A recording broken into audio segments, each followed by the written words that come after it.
They had a plan, not a written one, not something consciously designed, but a plan nonetheless, the kind that lives below thought in the nervous system, in the accumulated and repeatedly confirmed understanding of how intimate relationships work and how to navigate them without being genuinely hurt.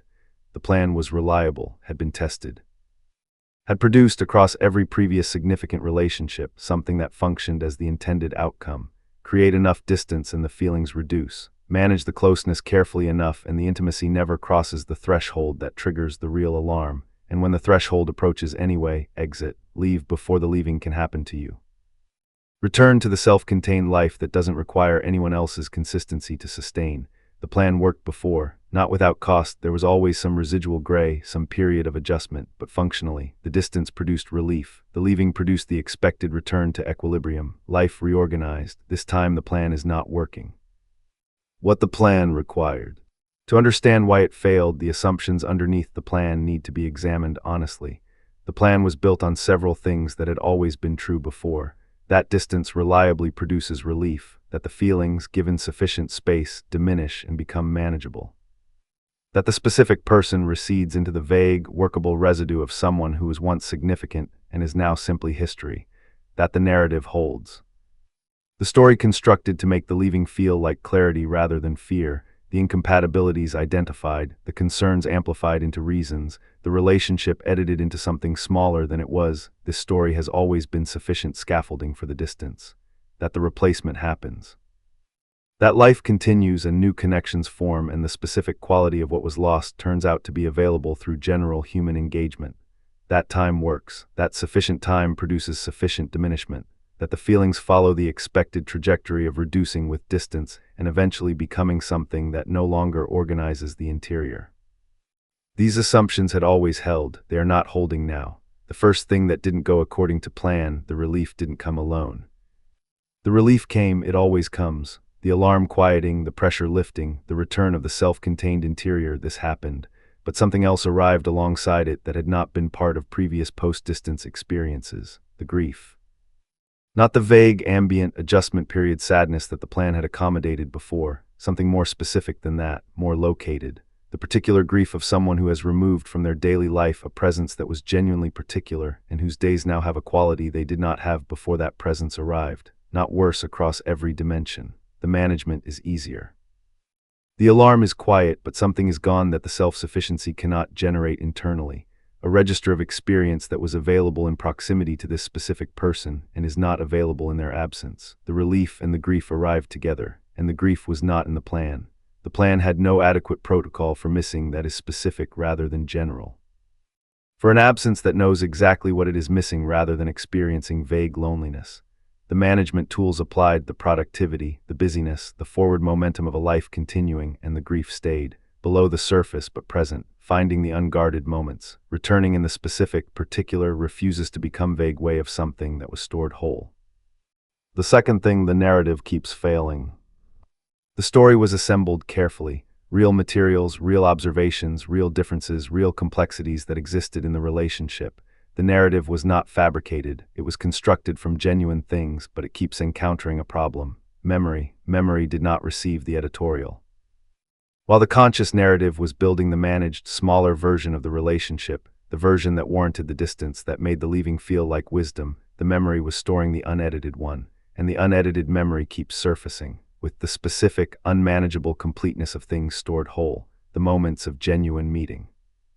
The particular quality of being known by someone whose perception was accurate and whose remaining was real. The version of themselves that was possible in this person's presence, more open, more genuinely inhabited than the self-sufficiency ordinarily allows. The narrative says it was not right, the memory says it was real. These two things cannot both be entirely true. And the incompatibility does not resolve in the direction of the narrative. Memory is more immediate, more visceral, more convincing than a constructed story. The narrative keeps failing against the memory. The third thing, the replacement hasn't happened. The plan assumed that what was particular about the connection existed in the general supply of human availability. That the specific qualities, the depth of perception, the warmth without demand, the genuine selfhood that did not organize around the avoidant, these were good qualities that other people also had. The evidence is not supporting this assumption. New connections have formed, some of them are genuinely good, some of these people are genuinely worth knowing. And none of them produce what this specific person produced, not because they are insufficient, because what was particular, not replicable by proximity to other people who are, by every reasonable measure, entirely worthy of connection. Each encounter that falls short adds a data point. The picture that accumulates is one the plan was not designed to accommodate. What was there was not ordinary. The fourth thing, time, is not working. The plan has always relied on time, on the straightforward, previously confirmed truth that feelings diminish with sufficient distance and sufficient passing of days. The feelings have not diminished on schedule. The missing remains specific. The grief remains located. The particular quality of the connection has not softened into the manageable vagueness of a past relationship that has been adequately processed. Time passing without the expected diminishment is data that does not fit the framework. The system predicts diminishment. The interior is producing persistence. And data that contradicts the framework accumulates until the framework must either be defended with increasing effort or honestly revised. What the plan's failure actually reveals. The failure is not arbitrary, it is specific. The plan failed because of what this person actually was, not because they were perfect, not because the relationship was without complication, but because the specific combination of who they were, the genuine selfhood, the warmth that did not require reciprocation to sustain itself, the presence that saw clearly and remained, exceeded what the plan was built to manage. The plan was built for ordinary connections, connections where sufficient distance produces sufficient relief. Where the narrative holds because the relationship was, in honest retrospect, genuinely insufficient. This connection was not ordinary, and the plan, encountering something it was not built for, has produced something it was not designed to produce. The avoidant, standing in the failure of a reliable plan, is in territory without an established map. And in that unmapped territory, without the usual protocols, without the narrative that holds, without the distance that produces the expected relief, something becomes possible that the successful plan always prevented. The honest question, not how do I manage this, not what distance will finally produce the relief I need. Whether the plan, however reliable, however long-running, however deeply grooved into the architecture of how they navigate love, is worth continuing to run at the cost it is currently producing. That question, asked honestly, is the most significant thing the plan's failure has made available. What they do with it is entirely theirs to determine. The plan's failure has been described. What 4,000 more words can honestly add is an examination of what the failure actually opens, not just for the avoidant, but for the person who loved them.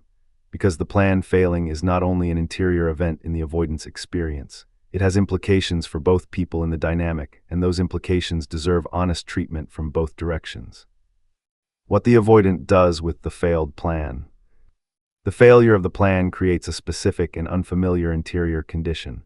The usual tools are insufficient, the narrative is not holding, the distance is not producing the expected outcome. The self-sufficiency that was supposed to be restored by the leaving is restored in function but not in fullness. What the avoidant does with this condition varies. Some begin, for the first time with genuine motivation, to examine the plan itself. Not just this instance of it failing, but the plan as a recurring pattern. The recognition that this is not the first relationship where the leaving was supposed to produce relief and instead produced something more complicated. That the gray is not new, it has appeared before in less acute form after previous distances. That the pattern has a history and the history has a cost that has been accumulating without full accounting. This examination, when it happens honestly, is the beginning of something real, not the end of the pattern. The pattern does not dissolve through recognition alone, but the beginning of the genuine engagement with it that is the prerequisite for actual change. The examination leads somewhere specific when it is honest. It leads to the recognition that the plan was never actually doing what it claimed to be doing. The plan claimed to be about self-knowledge, about clarity, about the honest recognition of what the avoidant needs and the courageous willingness to create the conditions for it. The honest examination reveals something different. The plan was about fear, about the protection of an interior that learned, very early, that genuine attachment leads to genuine loss. About the preemptive management of vulnerability, the leaving before being left, the exiting before the cost arrives, the creation of distance before the intimacy could deepen to the point where its loss would be genuinely devastating. Not wisdom, protection. And the protection, however understandable, has been producing its own specific loss. The loss of the genuine connection that the plan was designed to prevent from being lost. The loss of the particular person who got through. The loss of the version of themselves that was possible in that person's presence. The plan was protecting against loss by producing it.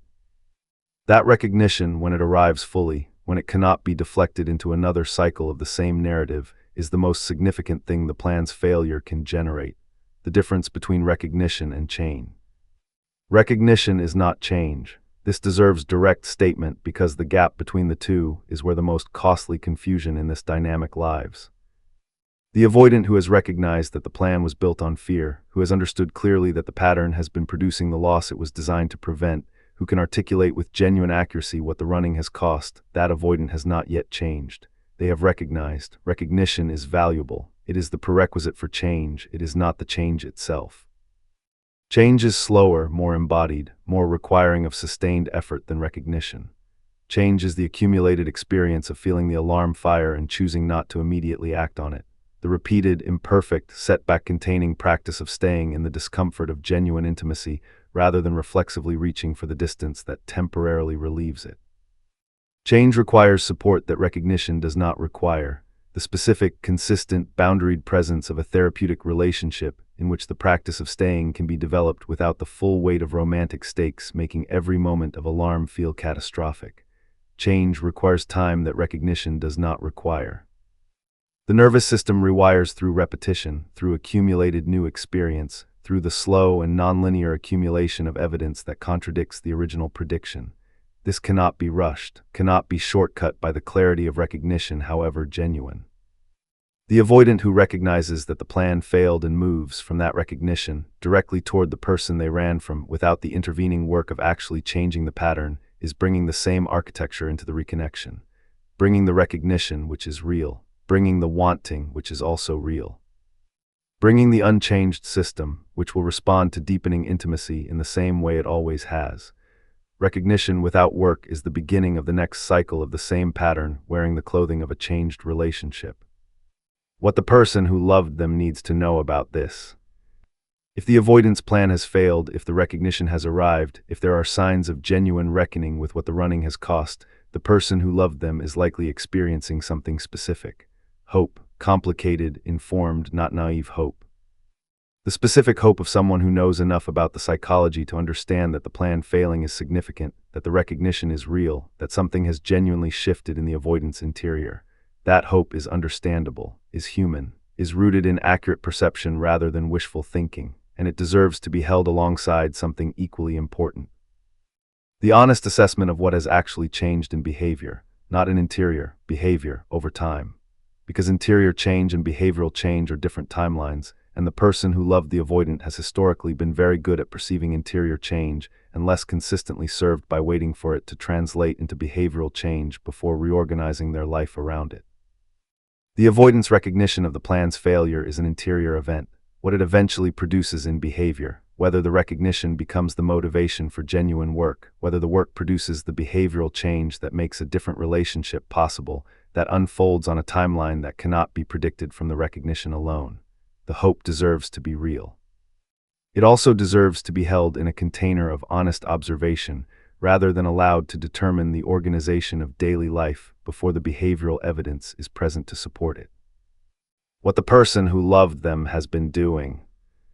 While the avoidance plan was failing, while the gray was accumulating and the narrative was not holding and the replacement was not happening, the person who loved them was somewhere.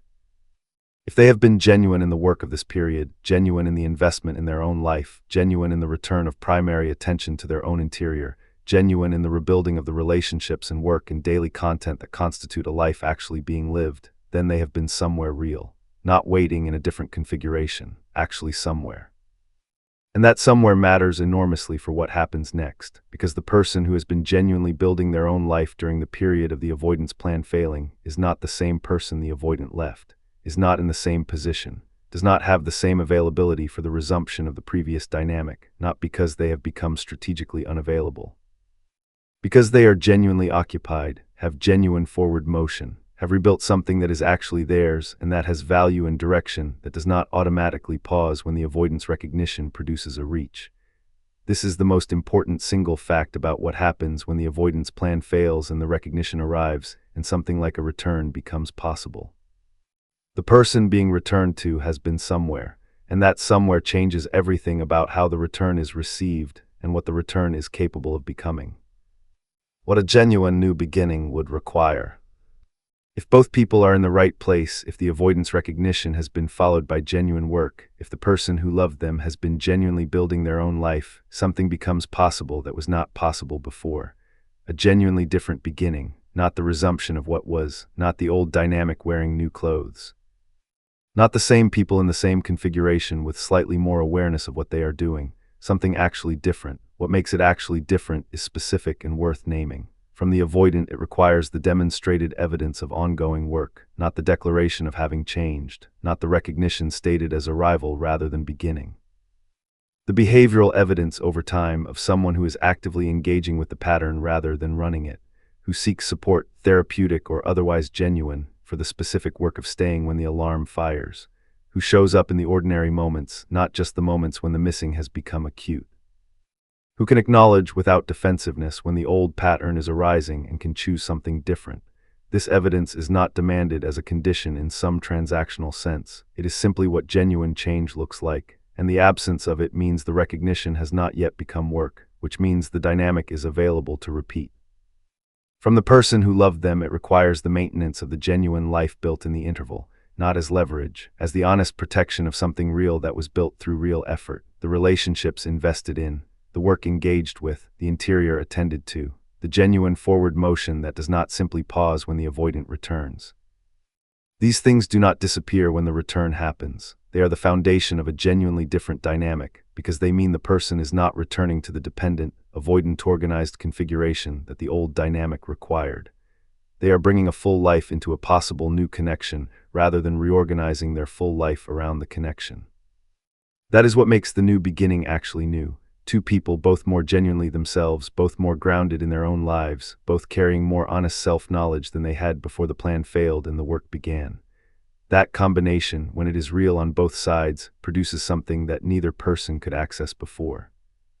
Genuine intimacy between two people who are both actually present, not organized around managing the avoidance alarm, not organized around the empath's fear of the alarm returning. Simply two people, genuine in their own separate lives, choosing each other from that genuine place. That choice freely made from fullness without the desperation or the fear that contaminated the original dynamic is qualitatively different from anything that came before. It is the relationship that the bond always suggested was possible, not guaranteed, not automatic, not produced by the plan failing or the recognition arriving or the reach being made, possible if the work is done. If both people are genuinely somewhere in their own lives when the possibility arrives, if the choosing is real on both sides, that is the honest answer to what the plan's failure opens, not the resolution, the opening. What is done with the opening is the only question that remains, and it belongs in its different parts to both of them.